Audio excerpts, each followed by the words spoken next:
Olá, turma. Grande abraço. Nesse nosso encontro, nós vamos continuar falando aí da terapêutica de sedação, terapêutica sedativa. E hoje, especificamente, falamos aí no nosso encontro anterior, falamos sobre o midazolam, o dormonide e o propofol. Falamos suas especificidades e hoje nós vamos entrar no Precedex, o dexmetomidina e no etomidato, né? São dois sedativos também que a gente pode encontrar num ambiente de terapia intensiva, o médico pode solicitar e toda a equipe tem que estar preparada ali para atender essa necessidade, visando o bem-estar do paciente. Então, o dexmetomidina, a gente vai encontrar ele com o nome de Precedex. É um sedativo também, ele também produz uma ansiólise, né? Ele é um ansiolítico também.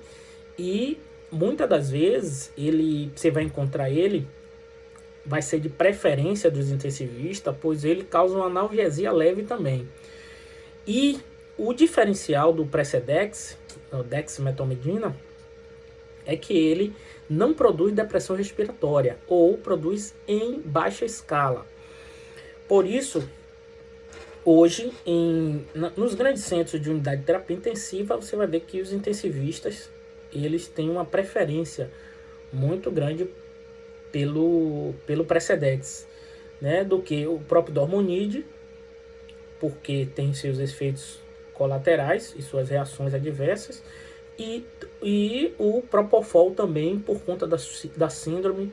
O propofol, como eu disse na aula anterior, ele causa essa síndrome que acaba causando esses efeitos ao paciente, e o que a gente menos quer em ambiente de UTI é alteração hemodinâmica. Então, quanto mais o fármaco não produzir alterações hemodinâmicas, mais ele vai ser utilizado para um paciente crítico. Entende, gente? Então, assim, o Precedex, ele também tem um início de ação rápido, de 1 a 3 minutos. E o tempo de ação é de 10 minutos. A literatura diverge, né? Alguns autores falam aí de 10 a 15, outros de 8 a 10, mas o objetivo é que ele tenha a sua eficácia plena e produza o seu efeito terapêutico, como a gente vem falando em todos os nossos encontros. Geralmente também o Precedex é utilizado em bomba de fusão, como os outros fármacos, porque sempre a gente está falando aqui nesse ambiente de UTI, o uso da bomba de fusão. Porque além de ser um equipamento tecnológico que é previsto na RDC, que nós estudamos aí nos equipamentos, né, que é obrigatório ter nesse ambiente de unidade de terapia intensiva, ele vai controlar o gotejamento e vai me dizer de forma assertiva, muito melhor do que eu estar com o soro aberto, né? Por isso que a bomba de fusão ele tem critérios para utilizar esse fármaco que causa, sobretudo, alterações hemodinâmicas. Mas se não, assim, no meu ambiente não tiver, mesmo a gente utilizando uma equipe microgotas, ainda assim a gente não tem assertividade do gotejamento. Por isso é utilizado bomba de infusão. Só que o Precedex, como todas as drogas, também tem seus efeitos adversos, apesar de causar menos ou quase, em alguns casos, a literatura diz que ele não causa depressão respiratória, mas causa hipotensão. Então, se eu pego um paciente que é vítima de um trauma, né, e que ele chega com um choque hemorrágico, choque hipovolêmico do tipo hemorrágico, geralmente o Precedex ele não é um medicamento de escolha para sedar esse paciente. Aí se usa mesmo o midazolam, né? Porque ele já causa essa hipotensão. Então, pacientes que estejam hipovolêmicos, eu já vou aumentar esse efeito aí no paciente. A gente não quer o paciente chocado. Ele também causa bradicardia, né? Sobretudo em idosos. Outra coisa importante, se eu estou diante de um paciente idoso que o metabolismo já é reduzido, então a gente precisa analisar o uso do Precedex. Então ele não é o medicamento também, o sedativo também de escolha para pacientes idosos. nem pacientes cardíacos que têm algum bloqueio cardíaco avançado, porque o paciente já é bloqueado.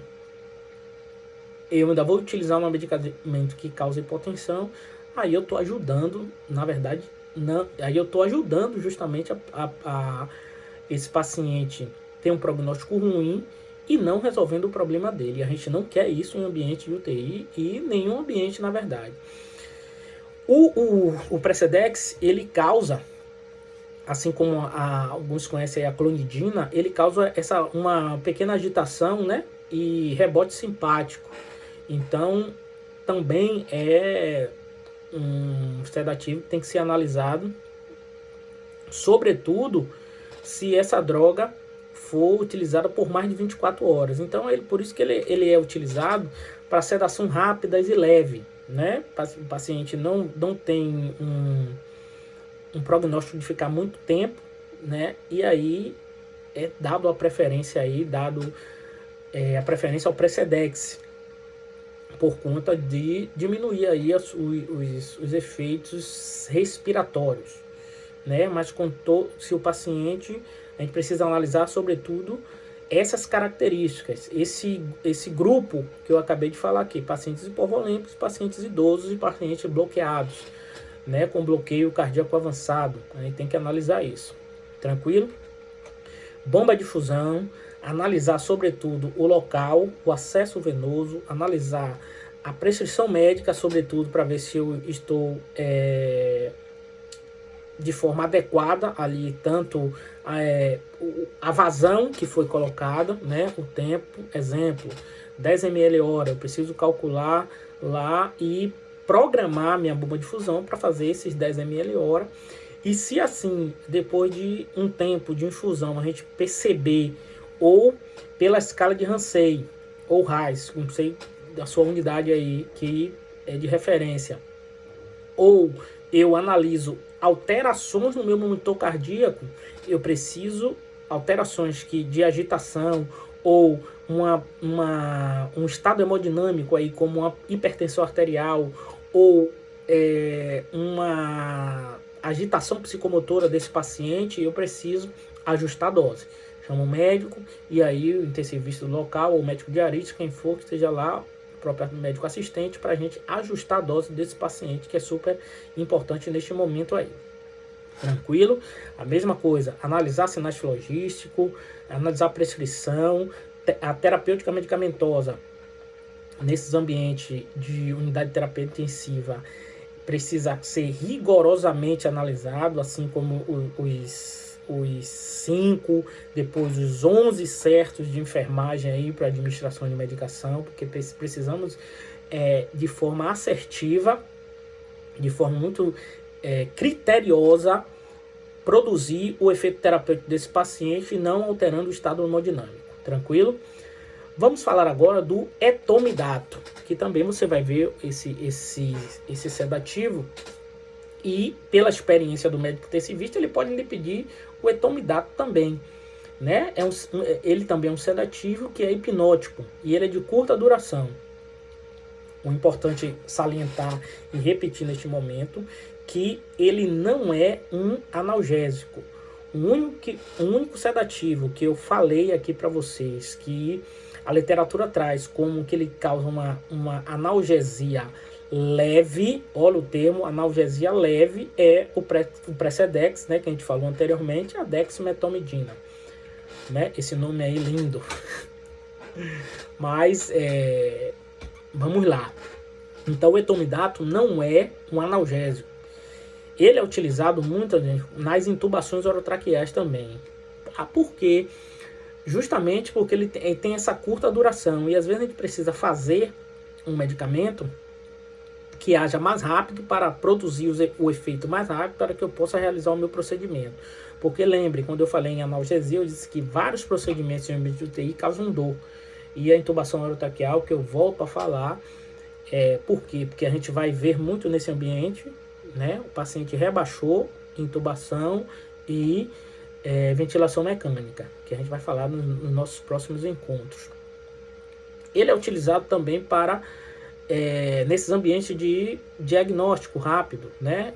Ou como eu falei do Propofol, em ambientes de colonoscopia, endoscopia, nesses exames rápidos aí, que tem, porque ele tem age rápido e tem um leve despertar, rápido despertar. E uma característica também importante do etomidato é que ele causa pouca alteração hemodinâmica ao paciente, né? Ou quase nenhuma. Por isso que muitas das vezes ele é utilizado aí por ter o seu início rápido, né? O etomidato ele tem o seu início rápido de 15 a 45 segundos, algumas literaturas traz assim, e a duração do seu efeito é até 15 minutos. Então, se eu tenho um paciente lá no meu ambiente de UTI, que eu preciso fazer um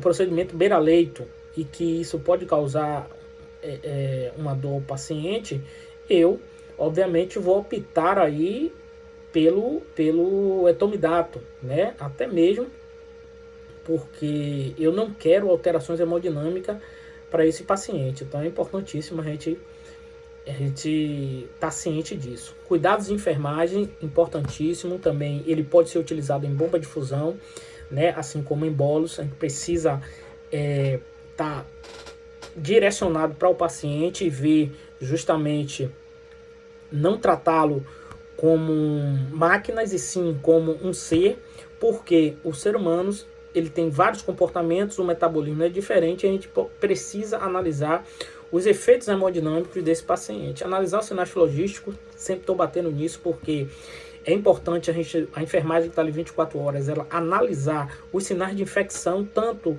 e de infiltração, porque eu tenho drogas que, além de ser irritantes, elas são vesicantes, né? Irrita e vesícula, ou seja, causa ali a necrose do tecido. Então é importante a equipe de enfermagem esteja ali todo momento, que vai fazer uma medicação, que vai fazer uma troca, que vai observar o sinal, a monitorização, que vai fazer o balanço hídrico, que vai trocar uma fralda, que vai trocar ali, desprezar o coletor de urina, observar o paciente todo, né, em sua forma holística, observar o monitor para ver se tem alguma alteração, né? Tendo alteração, a gente precisa resolver, chamar a equipe médica para ver como a gente pode resolver ali de forma a ocasionar menos risco possível a esse paciente.